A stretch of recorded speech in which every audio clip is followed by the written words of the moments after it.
Hi, my name is Ashley Miller. I'm the GI tube nurse for the Education Department at Palmetto Health, and I just wanted to talk to you a few minutes about how to check placement on your GI tubes. So, first of all, every time you place a tube, you have to have an order from the physician. So, even if the tube comes out and you have to replace the tube, you want to have a new order for each tube that you insert. So, after you insert the tube, you want to get an X-ray confirmation. So, after insertion, you want to confirm placement with an X-ray. The way you would order that would be CR abdomen, one view GI tube verification. So you want to get an X-ray confirmation. After your X-ray is confirmed, so when the radiologist reads your X-ray, he's going to tell you exactly where in the stomach the tube is. So this form should be on your unit somewhere. So it's going to have a picture of the stomach and some directions here at the bottom, okay, telling you what to do. So the radiologist is going to tell you where exactly in the stomach the tube is. So if the tube is at the gastroesophageal junction here, up here near the esophagus, or if it's in the duodenum down here, it should be a call report to the nurse because that tube needs to be repositioned. So if it's at the gastroesophageal junction, your directions down here at the bottom will tell you you need to insert the tube further. If it's at the duodenum, you'll need to pull the tube back. And every time you manipulate the tube or change positions of the tube, you have to get a new X-ray for placement confirmation. So once you confirm placement with your X-ray, and fundus, body, antrum, all those places are okay to use, and you'll be able to tell that from your directions at the bottom of the form. So once you confirm that your tube is in place, you want to mark all tubes with a permanent marker at the exit site of the nares. So you want to mark the tube at the exit side of the nair. So I have a little close up. So you want to mark it here, at the nair, here. Not on the holder, but behind the holder. Behind the holder. There's a little place behind the holder. You can still see the tube. You want to mark it there. So then you want to measure from the nair all the way to the very end of the tube. So all the way to the very end. It says stop here. You want to measure all the way to the very end to where you would hook something else up. So from the nair all the way to the very end of the tube.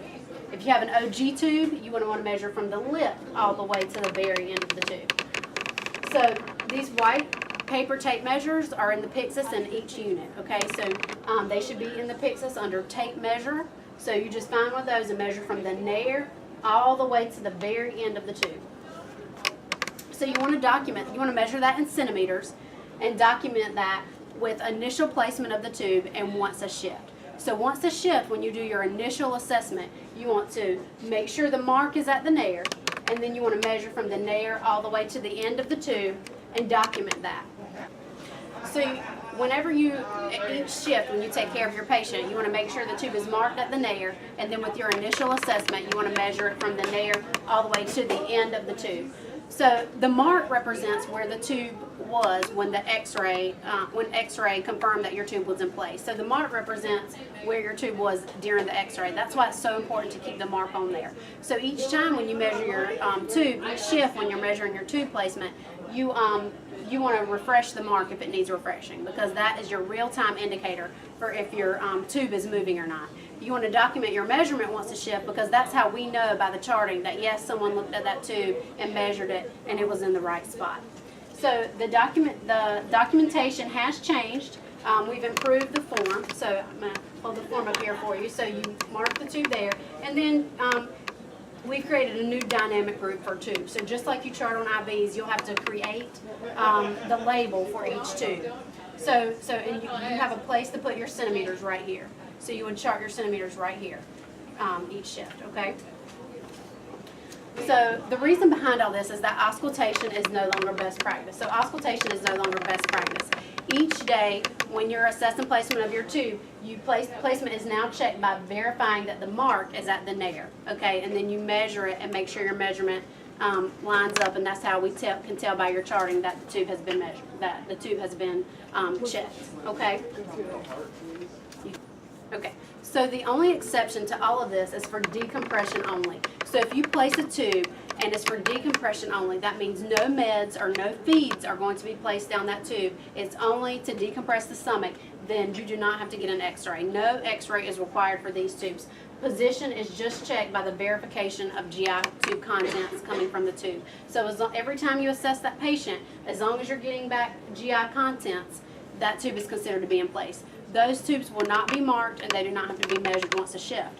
Because once again, the mark represents where the tube was at the x-ray. And these tubes do not require an x-ray, so they won't be marked. And it's not important to keep up with the measurement because you're assessing the placement of the tube each time you assess the patient by just the confirmation of gastric contents. So you can manipulate these decompression only tubes all you want to get gastric contents without getting an x-ray, because as long as you're getting back gastric contents, it's in place. So if the tube becomes, but if you have a tube that you are giving meds or feeds down, then that's when the tube must be marked and measured once a shift. And if it becomes dislodged or you have to manipulate it in any way, you have to get another x-ray.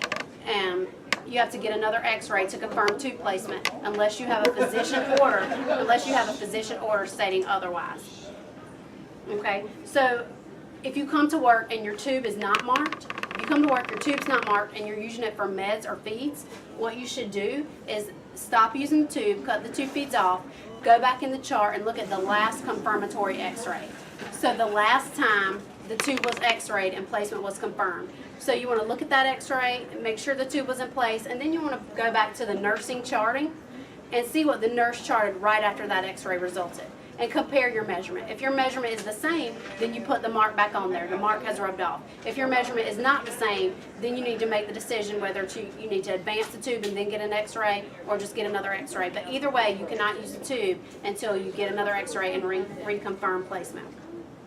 So another thing I want to point out is you should be checking residuals on these tubes every 4 hours. So according to the guidelines of care policy and the gastric and duodenal tube policy, you should be checking residuals on your tubes every 4 hours. Unless you have a physician order stating otherwise. So you must check residuals every 4 hours unless you have a physician order stating otherwise.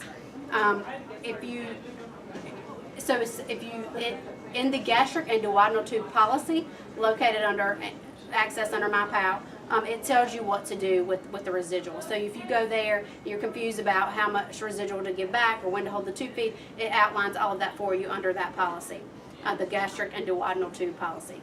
So one last thing is when you're checking residual, if you have a small bore feeding tube and an NG tube, you should check residual from the NG tube and not the small bore feeding tube. You don't check residuals on small bore feeding tubes, you check them from the NG tube. And it's not uncommon for you to have a small bore feeding tube and an NG tube because we don't give meds down small bore feeding tubes. You would give meds down your NG tube and then you would give your feedings down your small bore feeding tube. Okay, so I just wanted to tell you one more thing about the small bore feeding tube. So if you have a patient with an NG and a small bore feeding tube or just a small bore feeding tube, placement is checked on those tubes the same way. So if you have a small bore feeding tube, it will have a mark on it at the nair. It will have a mark on it at the nair just like the NG would, and you would want to measure from the nair all the way to the end of that tube and document it in the chart. The small bore feeding tubes are not, they're probably going to be about 10 centimeters or less. So if you are taking care of your patient and you're measuring your small bore feeding tube at about 30 centimeters, it's probably not in place. So the small bore feeding tubes are much shorter as they come out of the nair than an NG tube. So I just wanted you to be aware of that. But placement is checked the same way, so they will have a mark on them, and you want to measure those once a shift to make sure the mark stays at the nair, and make a new dynamic group and document that tube there. So thank you again for your time. My name is Ashley Miller. I'm available Monday through Friday, 8:30 to 5, and I should have a flyer in your unit with more information on it for you to contact me. Thank you again.